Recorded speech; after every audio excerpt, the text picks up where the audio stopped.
कक्षा नवम गणित में आप सभी का स्वागत है। आइए एक चर के रैखिक समीकरण linear equation in one variable से संबंधित कुछ सवाल प्रश्नावली 5.1 से हम हल करते हैं। क्वेश्चन नंबर 1 इसमें है, नीचे दिए कथनों से समीकरण बनाइए। तो यहाँ पर पहला प्रश्न है, दो क्रमागत संख्याओं का योग 11 है, अर्थात इससे हमको समीकरण का निर्माण करना है। आइए देखते हैं। देखिए, दो क्रमागत संख्या, क्रमागत का आशय क्रम से आने वाली दो संख्या, जैसे कि 2 और 3 दो क्रमागत संख्या हो गया। जैसे कि 3 और 4 ये भी दो क्रमागत संख्या हो गया। जैसे कि 4 और 5 ये भी दो क्रमागत संख्या हो गया। तो आशय यह है कि दो क्रमागत संख्या मतलब किसी एक संख्या को अगर हमको बता दिया जाए कि तो उसकी अगली क्रमागत संख्या उसमें एक जोड़ने पर प्राप्त होती है। तो यहाँ पर मान लीजिए, माना कि दो क्रमागत संख्याएं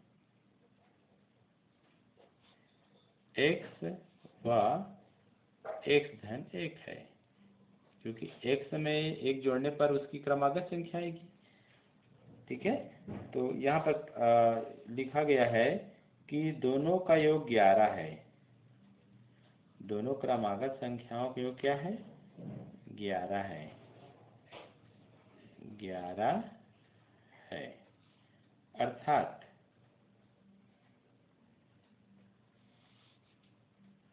x धन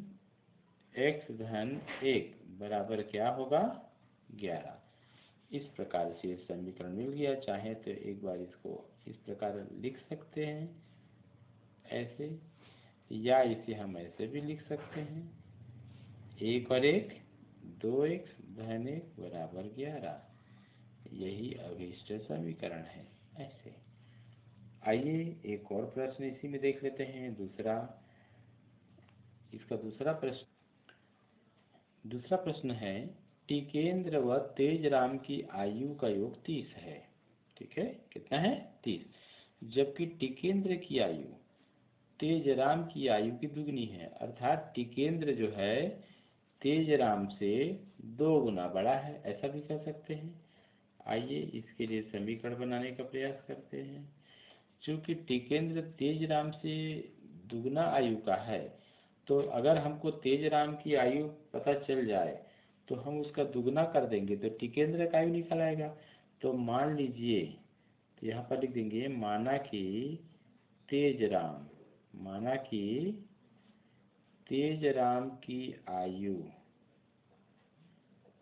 x है, तब टिकेंद्र का क्या हो जाएगा? तब टिकेंद्र की आयु 2x होगी, क्योंकि दुगना बोला है।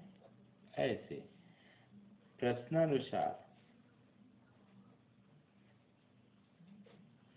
तेजराम और टिकेंद्र दोनों की आयु का योग कितना है?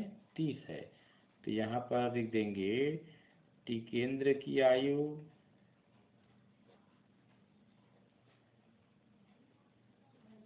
प्लस तेजराम की आयु, और ये दोनों का योग आएगा 30। तो टिकेंद्र का आयु कितना है? 2x है, और तेजराम का x है। दोनों का योग क्या हो गया? 30। इस प्रकार एक समीकरण मिल गया ऐसे। ठीक है। प्रश्न क्रमांक 3 है, निम्नलिखित समीकरणों के लिए कथन बनाइए। तो यहाँ पर समीकरण दिया रहेगा, इसका हमको कथन बनाना है। तो तीसरा का पहला है, x धन 3 बराबर 27। ध्यान दीजिए, x यहाँ पर अज्ञात संख्या है। तो अज्ञात संख्या को कोई संख्या या किसी संख्या भी बोला जाता है के रूप में लिखा जाता है। तो यहाँ लिख देंगे माना कि x क्या है, अज्ञात संख्या है, तो माना कि किसी संख्या, ठीक है ना, किसी संख्या x है, ठीक है। तब हम समीकरण कैसे इसमें कथन के रूप में कैसे लिखेंगे, किसी संख्या में 3 जोड़ने पर योगफल 27 प्राप्त होता है। इसे हम ऐसे भी बोल सकते हैं, किसी संख्या और 3 का योगफल 27 आता है, ये भी कह सकते हैं। आइए दूसरा देखते हैं, x/2 धन x बराबर हो गया 18। तो इसके लिए हम इसमें देखिए कथन बनाएंगे। तो x को कोई संख्या या किसी संख्या लिया जाता है, तो देखिए यहाँ पर x में उसी x के आधे को जोड़ा गया है, तो यहाँ लिख देंगे किसी संख्या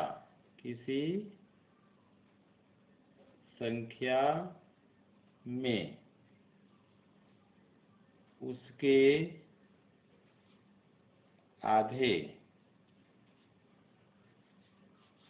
किसी संख्या में उसके आधे, देखिए आधा है, को जोड़ने पर 18 प्राप्त होता है,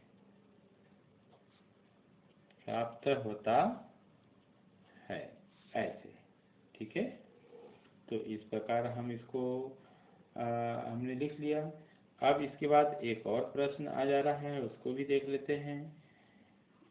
x/x-2 बराबर आ गया 30। इसे लिखने के लिए क्या करेंगे, देखिए किसी संख्या x को किसी संख्या मानेंगे, तो किसी संख्या में उससे 2 अधिक का भाग, देखो किसी संख्या x में x से 2 अधिक का भाग करें, तो यहाँ लिख देंगे किसी संख्या में उससे 2 अधिक का भाग करने पर भागफल 30 प्राप्त होता है, भागफल 30 प्राप्त होता है,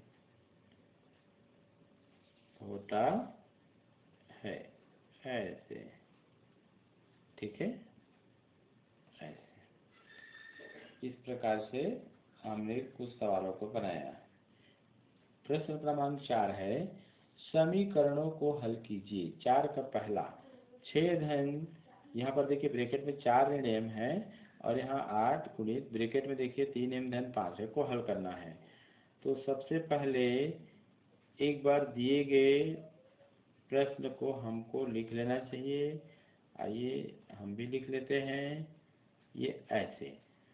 अब यहाँ पर इस प्रकार के चिन्हों का प्रयोग करेंगे, क्योंकि का अभिप्राय है क्योंकि हम बराबर चिन्ह के दोनों पक्षों को एक साथ लेके हल कर रहे हैं, ठीक है। तो सबसे पहले ब्रैकेट को हल कर देंगे, तो ब्रैकेट के बाहर में धन चिन्ह है, तो धन का गुणा इस धन से करेंगे तो 4, धन का ऋण m से करेंगे तो ऋण m, ठीक है। इसी प्रकार इस ब्रैकेट को हल करेंगे तो ब्रैकेट के बाहर में 8 है और दोनों के बीच ब्रैकेट और इसके बीच गुणा का चिन्ह है, तो यहाँ पर हमको गुणा करना होगा। तो 8 गुणित 3m, तो 8 तिया 24m, फिर 8 का धन 5 है तो 8 पंचे 40, ऐसे। अब समान पद को जोड़ घटा देंगे तो 6 और 4 दोनों धनात्मक है, तो 6 4 10 ऋण m। इसी प्रकार यहाँ 24m धन 40। अब बराबर के बाएं तरफ हमको चर राशि वाला पद को लेना है, तो ये ऋण m है और ये धन 24m दाईं तरफ है, उसको बाईं तरफ लाएंगे तो ऋण 24m हो जाएगा, बराबर 40। यहाँ पर धन 10 है, बराबर के दूसरी तरफ पक्षांतरित करेंगे तो ऋण 10 हो जाएगा। यहाँ लिख दीजिए पक्षांतर करने पर या पक्षांतरण से, ऐसे, ठीक है। तो ऋण m और यहाँ ऋण 24m तो जुड़ जाएगा तो ऋण 25m हो गया, ऐसे। और यहाँ 40 में 10 घटेगा तो आ जाएगा 30। अब यहाँ हमको क्या करना है, ऋण m बराबर 25 को बटा में ले लीजिए, 30/25, ठीक है। आइए आगे हल करते हैं। तो यहाँ पर आ गया ऋण m बराबर 30/25, कटा दीजिए, 5 छक्के 30 और 5 पंचे 25, तो ऋण m बराबर आ गया 6/5। तो ऋण चिन्ह को इसको दे दीजिए, तो m बराबर ऋण 6/5। तो इस प्रकार से समीकरण का हल हो गया। तब उत्तर को पूरा लिखना होगा। अतः समीकरण का हल m बराबर ऋण 6/5 है, ऐसे, ठीक है। प्रश्न क्रमांक 4 का दूसरा, यहाँ पर देखिए प्रश्न समीकरण इस प्रकार से है, 2 गुणित k ऋण 5 है, धन 3k है, बराबर k धन 6, ठीक है। तो सबसे पहले प्रश्न को लिख लीजिए। तो यहाँ पर इस प्रकार से प्रश्न को हम लिख लेते हैं, बराबर k धन 6। अब का अभिप्राय है कोष्टक को हटाएंगे। तो कोष्टक के पहले देखिए 2 का गुणा है, ठीक है ना, तो 2 का गुणा दोनों से करेंगे, 2 एकम 2, यहाँ के ऋण 2 पंचे 10, यहाँ हो जाएगा 3k, ये k धन 6। आइए देखते हैं, समान पद को जोड़ देंगे तो 2 के धन है, 3 के भी धन है, तो 3 और 2 5k, ऋण 10 बराबर यहाँ पर आ जाएगा k धन 6। यहाँ लिख सकते हैं समान पदों को जोड़ने पर, समान पदों को जोड़ने पर, ठीक, ऐसे। तो आइए अब देखते हैं, बराबर के बाईं ओर हमको चर राशि के वाला पद चाहिए। तो जैसे 5k तो यहाँ है और दाईं ओर k है, उसको बाईं ओर पक्षांतरित कर देंगे तो ऋण k, और ऋण 10 अचर पद को दाईं तरफ लाएंगे तो धन 10। यहाँ समान पदों का पक्षांतर, समान पदों का पक्षांतरण से, ठीक है, ऐसे। तो 5k में 1k घटेगा तो आ जाएगा 4k, और ये दोनों धनात्मक है तो 10 6 16। तो इसलिए k बराबर 16/4। तो k बराबर 4 एकम 4, 4 चौक 16। इस प्रकार k का मान क्या प्राप्त हुआ, k का मान 4 प्राप्त हुआ, ठीक है। तो अब उत्तर लिख लीजिए। अतः समीकरण का हल, समीकरण का हल k बराबर 4 है, ऐसे, ठीक है। तो इस प्रकार से ये प्रश्न भी हमने देख लिया। आइए कुछ अलग प्रकार के एक प्रश्न देखते हैं, 5वां। m ऋण 1 पूरे का बटा हो गया 2 बराबर 1 ऋण m ऋण 2 पूरे का बटा क्या है 3। समीकरण को हल कीजिए, समीकरण को हल कीजिए, ऐसे। सबसे पहले हल लिखिए, एक बार प्रश्न को लिख देंगे, व्यवस्थित लिखना है, इसमें लिखने पर भी सवाल आपका निर्भर करेगा, ठीक है। तो यहाँ पर ध्यान देना है, m में से m ऋण 1 पूरे बटा 2 इसको घटाना है, वैसे 1 में से इसको घटाना है m ऋण 2 पूरे बटा 3 को। तो आइए हमको लघुत्तम लेना होगा, m के बटा में कुछ संख्या नहीं है मतलब 1 मानेंगे, और यहाँ 2, तो 1 और 2 का लघुत्तम हो जाएगा 2, तो 2 से m का गुणा हो जाएगा 2m ऋण। अब 2 से भाग करेंगे 2 में तो 1 बच जाएगा, 1 का गुणा अंश के साथ करेंगे, तो मैं आपको समझाने के लिए लिख रहा हूँ, 1 को लिखा नहीं जाता है, फिर भी मैं आपको समझाने के लिए लिख रहा हूँ। अगर आप समझ गए होंगे तो डायरेक्ट यहाँ पर कोष्ठक में m ऋण 1 कर सकते हैं। हाँ, कोष्ठक अवश्य लेना है क्योंकि कोष्ठक बाहर ऋण चिन्ह है। कोष्ठक नहीं लेने पर फिर आपका चिन्ह का गड़बड़ी का संभावना बढ़ जाएगा। इसी प्रकार एक के हर में कोई संख्या नहीं मतलब 1 है, तो 1 और 3 का लघुत्तम 3 हो गया। तो 3 का 1 से गुणा, 3 एकम 3 ऋण।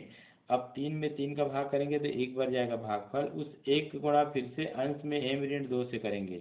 तो मैं फिर से 1 लिख दे रहा हूँ ताकि आपको जल्दी से अच्छे से समझ में आए। अब इस प्रकार से आप कोष्ठक को हल करेंगे तो 2m ऋण 1 का m से करेंगे तो ऋण m, ऋण 1 का ऋण 1 से करेंगे तो धन 1 हो जाएगा ऐसे, और ये बटा 2। तो 3 ऋण 1 का करेंगे तो ऋण m, ऋण 1 का ऋण 2 से तो धन 2, और ये हो जाएगा 3। ठीक है, आइए देखते हैं समान पद को जोड़ेंगे या घटाएंगे। 2m धनात्मक है और 1m ऋणात्मक है, तो 2 में से 1 गया m, धन 1, और ये हो जाएगा 2। इसी प्रकार 3 और 2 5, ऋण m पूरे का बटा 3, तिर्यक गुणा कर लेंगे। 3 को गुणा इनसे और 2 को गुणा इनसे। ठीक है, तो आइए गुणा कर लेते हैं। तो 3m धन 1 हो गया और ये 2 5 ऋण m हो गया। यहाँ लिख देंगे तिर्यक गुणा से। तो हल करेंगे, 3 एकम 3m धन 3 एकम 3, 2 पंचे 10 ऋण 2 एकम 2m। अब चर राशि वाले पद को बाईं तरफ लेते हैं, तो 2m वाला पद को बाईं तरफ लीजिए और ये अचर पद 3 को दाईं तरफ लीजिए।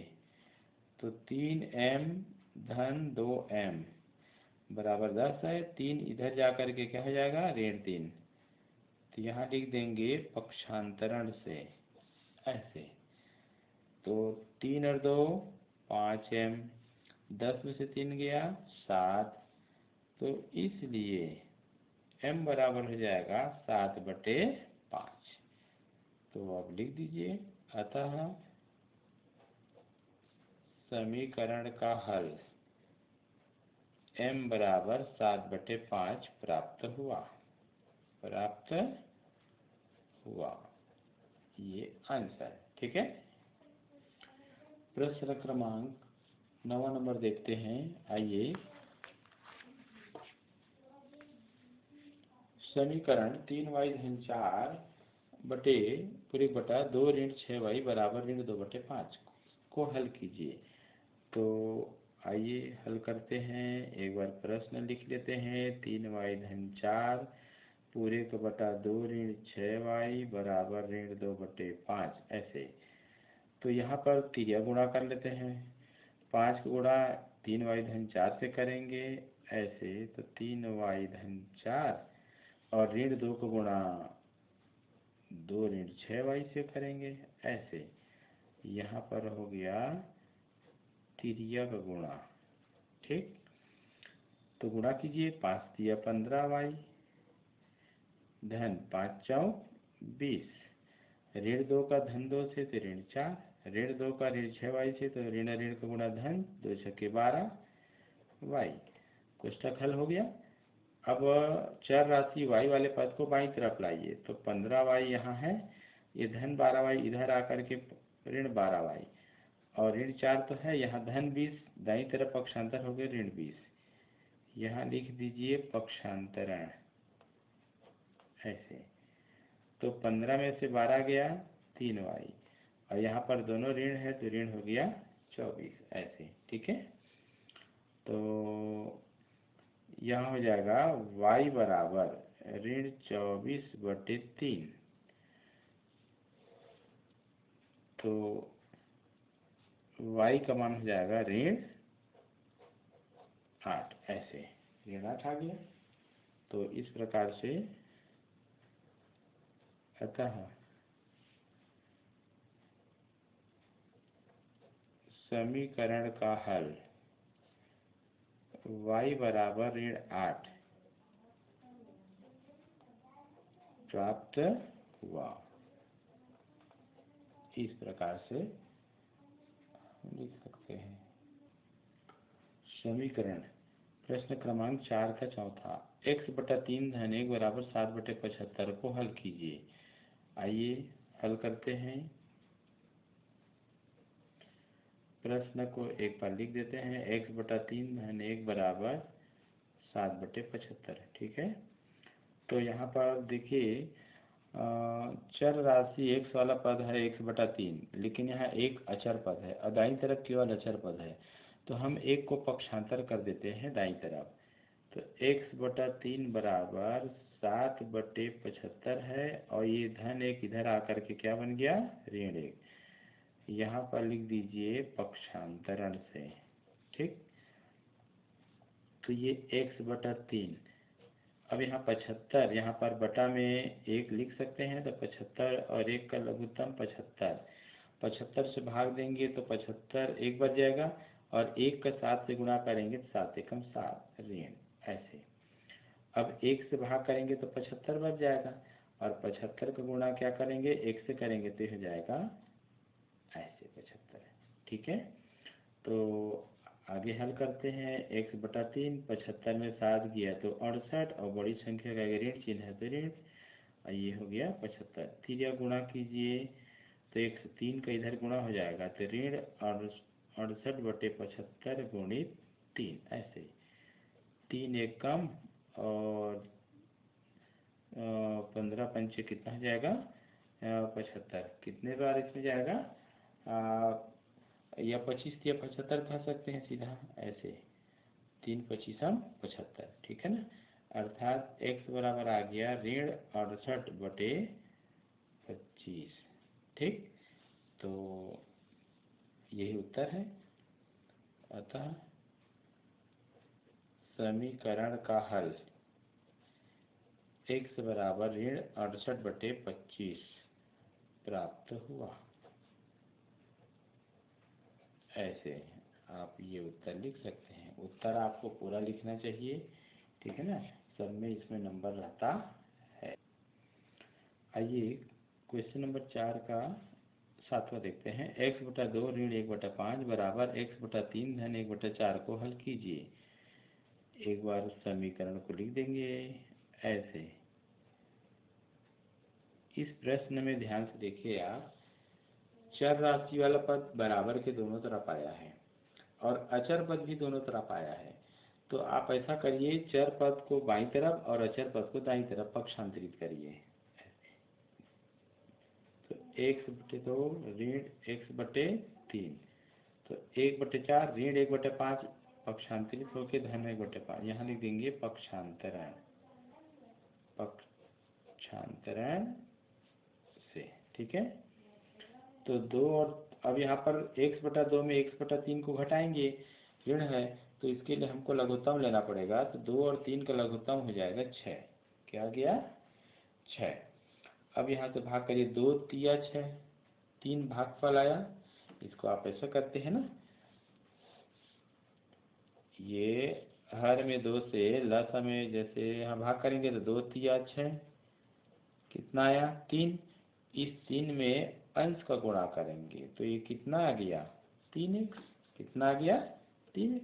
तो ये 3x को यहाँ लिखेंगे ऋण। अब इसी प्रकार 3 से भाग करेंगे लसा में, 3 दूनी 6, 2 का गुणा अंश में जो है संख्या x उससे करेंगे तो यह आ जाएगा 2x। तो यहाँ लिख लीजिए 2x बराबर। अब 1/4 और 1/5 को जोड़ना है तो 4 और 5 का लसा लेंगे तो 20। तो 4 पंचे 20, 5 आया। 5 का गुणा 1 से, 5 एकम 5 धन 5 से भाग करेंगे, 5 चौक 20, 4 भर गया। 4 का गुणा 1 से, 4 एकम 4 ऐसे। तो 3x में से 2x घट जाएगा तो 1x बचेगा बटे 6 और ये 5 4 9/20। तो तिया गुणा कर देंगे 20x और बराबर हो जाएगा 9 गुणित 6। तो x बराबर 9 गुणित 6/20 ऐसे।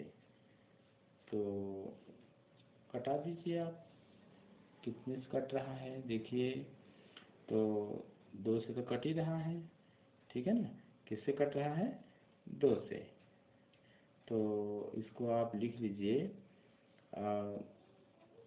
एक बार ऐसे लिख करके कटाएंगे ना, 2 तिया 2 दहम ऐसे, तो यहाँ पर आ गया x बराबर 9 तिया 27/10 ऐसे। तो अतः समीकरण का हल x बराबर 27/10 प्राप्त हुआ ऐसे। ठीक, शेष अगली कड़ी में देखते हैं।